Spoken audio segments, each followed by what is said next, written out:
Bonjour à tous, je se retrouve une nouvelle vidéo sur Grand Summoner pour parler des crests. Et j'en ai marre parce que je viens de tourner 3 vidéos pendant 2 heures pour au final me rendre compte que aucune n'est viable, aucune ne fonctionne. Donc je vais un peu speedrunner ça, donc si j'oublie des points, désolé. Mais voilà, j'ai un peu la flemme, on peut se mentir, de refaire une vidéo que j'ai déjà fait il y a 5 minutes, surtout que mon micro était mal réglé. Bon, déjà pour avoir des crests, où est-ce qu'on les trouve? On les trouve assez facilement dans Crest Palace qu'on débloque, je crois, dès le début du jeu. Et ici on a 3 types de quêtes. La quête quotidienne que tu peux faire 3 fois par jour, la quête faire tout le temps, mais qui change tous les jours, ainsi que la quête plus dure, il faut être niveau 100. Surtout que celle-là, ça tombe bien parce que c'est une quête spéciale, on verra après. Donc la quête quotidienne qu'on fait 3 fois par jour, qu'est-ce que c'est? Bah là par exemple, je l'ai fait une fois pour vous montrer ce que c'était. C'est une quête qui nous donne différents types de crests, donc là normalement ils sont affichés sur l'écran si j'ai pas la flemme de le faire au montage. Voilà, tout ça c'est les drops possibles. Ça ressemble à ça, tes crests. Donc il y a une petite probabilité d'avoir des plus sur les crests. Donc en gros, c'est quand ton crest il passe de ça à ça. C'est un petit buff mineur, c'est sympathique, mais c'est pas le truc sur lequel tu devrais dépenser full énergie pour moi, sauf si genre t'aimes vraiment le personnage et que du coup ça t'intéresse de le crest. Par exemple, moi j'aime beaucoup Saber, on peut pas voir là, mais du coup je les crest 4+. Mais le plus intéressant, je trouve, c'est quand même de garder des 4 maximum. Quand tu fais des quêtes, du coup à la fin, tu auras des drops, et dans ces drops, tu auras des petits fragments de crest qui se retrouveront ici. Donc là, du coup, je vais pouvoir vous montrer ce que je crois que j'en ai un. Voilà, celui-là. Par exemple, là, j'ai 10 fragments de ce crest-là. Donc ça veut dire que je peux soit l'équiper sur un personnage, comme lui par exemple. Là j'ai envie d'avoir Seal Résistance niveau 3, plus de Light Résistance niveau 4, je le mets. Et il n'y a pas de souci, je l'aurai sur mon personnage. Mais si jamais j'aimerais bien faire un investissement pardon, sur le long terme, je prends et je clique sur échange et j'aurai 10 cristaux rouges pour avoir un cristaux blanc. Enfin un cristaux blanc plutôt. Et du coup là je pourrais plus l'échanger. Par contre quand j'en aurai 7 autres de celui-là, je pourrais mettre Seal Résistance niveau 4 sur n'importe quel personnage. C'est à peu près comme ça qu'on farm les crests. Ensuite aussi on a les quêtes. Alors du coup oui, les quêtes sont accessibles qu'avec un certain niveau, un certain rang. Vous avez besoin d'un certain rang. Là par exemple j'ai besoin du rang niveau 20, là 40, 60, 80. Donc c'est très intéressant au début de faire la quête la daily quest pour gagner de l'XP. Et ici c'est les mêmes niveaux, hein. Voilà, donc en gros, le plus intéressant, c'est toujours le plus haut. Donc dès que vous pouvez faire le plus haut, faites que le plus haut, spammez que le plus haut. Et d'ailleurs, les crests qui changent tous les jours, parce que je vous ai dit que en gros, il y a ces deux crests là changent tous les jours, et celui-là reste tout le temps.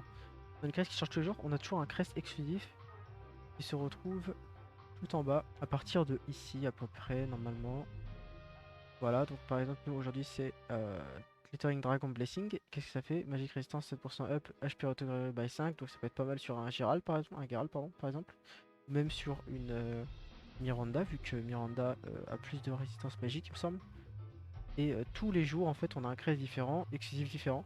Et le plus intéressant pour moi, c'est Promise of Funeral God, qui est très très fort sur les DPS d'ailleurs, c'est le lundi. Ces trois-là d'ailleurs, ils sont pas. Ils sont ici, mais normalement, c'est des crests que tu peux avoir dans n'importe quelle quête. Donc voilà, une fois que vous avez drop votre crest, vous pouvez l'équiper sur votre personnage, et votre personnage peut avoir de 1 à 3 crests maximum. Bon, là, je vais pas pouvoir vous le montrer. De 3 crests. Mais en gros, là par exemple, j'ai deux crests sur ce personnage parce que c'est une Ascended Unit. Mais ici, j'en ai qu'un seul. Si je voulais que elle ait un autre crest et qu'elle ait deux crests, il fallait que je lui monte luck 30. Et qu'avec ces 30 points, je les mette là dans crest pour avoir un autre slot de crest possible. Là par exemple, moi ce que je suis en train de faire avec Saber, je suis en train d'augmenter sa luck à 60 parce que tous les unités crossover ont besoin de 60 luck pour monter le deuxième crest. Voilà, là il a 3 crests par exemple, parce qu'il a luck 30 Warrofen et qu'il faut 30 de luck pour avoir le troisième crest, vu que c'est une unité de GS. Par exemple, Azuki là, vu que c'est une unité made by GS, il faut 30. Par contre, Narberal, vu que c'est une unité crossover, il lui faut 60. Une fois que vous avez fermé vos crests et que vous avez trouvé votre petit 4+, très sympathique, votre premier, vous pourrez aller dans Shrine of Calijon. Qu'est-ce que c'est que ce truc? Ce truc donne des crests 3 étoiles, 4 étoiles et 3+ et 4+. Mais il a aussi une particularité assez incroyable, c'est qu'il peut passer vos 4 étoiles en 5 étoiles et vos 4+ en 5+. C'est la seule quête capable de ça. Pour le moment sur GS on en a qu'une seule de type Nova, donc c'est la seule qu'on peut faire. Donc en gros il y a une quinzaine de personnages maximum qui peuvent faire cette quête. Donc tu ne verras pas de Saber 5+, malheureusement, désolé, ça n'existe pas encore. Et qu'est-ce que ça fait ça? Bah ça augmente juste un peu les pourcentages, donc là peut-être qu'on va pouvoir voir. Mais en gros, c'est vrai quand vous aurez un crest burst, quand à la fin de la quête, au lieu de faire pop un crest, il y aura pas de crest tout simplement. Il n'y a pas de crest qui apparaît et juste ça fait un burst. Je vais vous montrer cette vidéo là de Glorious Dragon 2407. Là il a tué le boss, il a eu aucun crest. Et à la fin de la vidéo, hop voilà, n'importe quel de ces 4+, passe au 5+, voilà. Un peu le moins bon mais au calme. Après sinon j'avais fait cette vidéo là aussi. Voilà, qui montre que farmer les crestes c'est un peu le truc qui coûte le plus cher pour rien. Déjà il passe 10 minutes dans la quête. Et après ces 10 minutes là. Après c'est quand même intéressant de faire la quête, hein. On va pas se mentir, mais quand tu la farmes c'est pas intéressant. Là on va voir qu'il gagne un 3. Et oui, il gagne un niveau 3. Et il a pas de burst du coup vu que le crest apparaît ici. Après en vrai, c'est ton seul moyen d'avoir un 5+, pourquoi pas tu vois.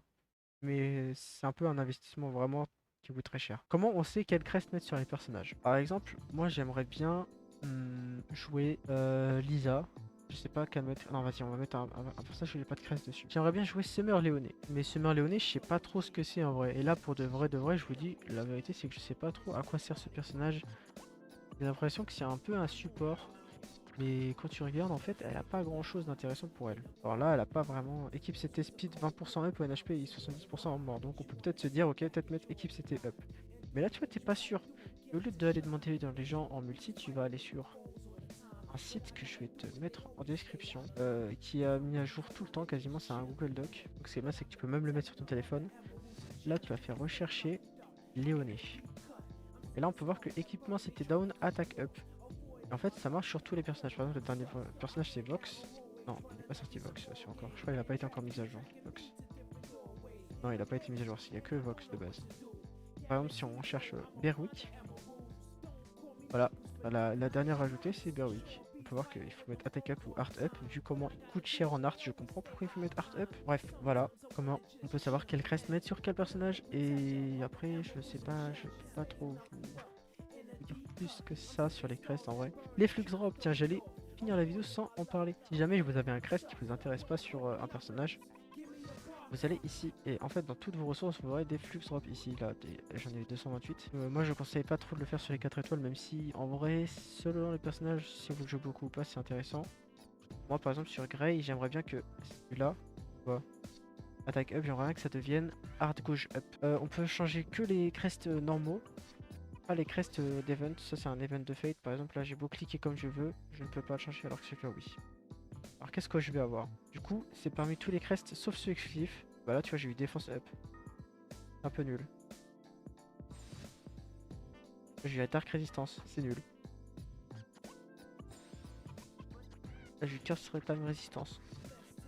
Et c'est souvent, voilà, on passe beaucoup de temps. Voilà, player XP up. Allez, on peut prendre ça. Tout ça pour un petit buff en plus sur ton personnage, donc c'est sympathique toujours. Donc voilà, c'était la petite vidéo sur les crests. Alors c'était assez rapide puisque la première durait 35 putain de minutes. Mais mon audio était mal réglé, donc au final elle a duré 0 minutes.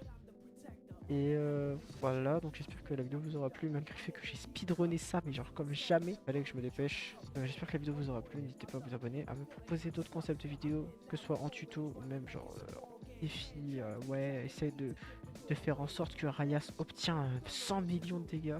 Défi impossible, tu sais. Abonnez-vous, partagez, commentez. Et qu'est-ce que je pourrais dire comme catch? On va demander une catchphrase à ChatGPT, ça va être mon outro tout le temps. Donne-moi une catchphrase sur les jeux catchphrase. On va dire en fin de vidéo. On va dire une catchphrase originale, tu vois. Slogan original plutôt. Je sais même pas si ça existe vraiment une catchphrase. Attends, il m'a donné un truc genre vraiment, c'est un peu long quand même. Plus court s'il te plaît. Il faut que ça tienne en 7 mots, en 6 mots max. Ça va être mon outro. Non, une autre. Non, non, frérot, moi je fais un truc marrant. Donne-moi un conseil. Un conseil. N'oubliez pas de cultiver la patience et de récolter l'excellence, les amis. Voilà, fin de la vidéo. C'était une trop assez philosophique au final.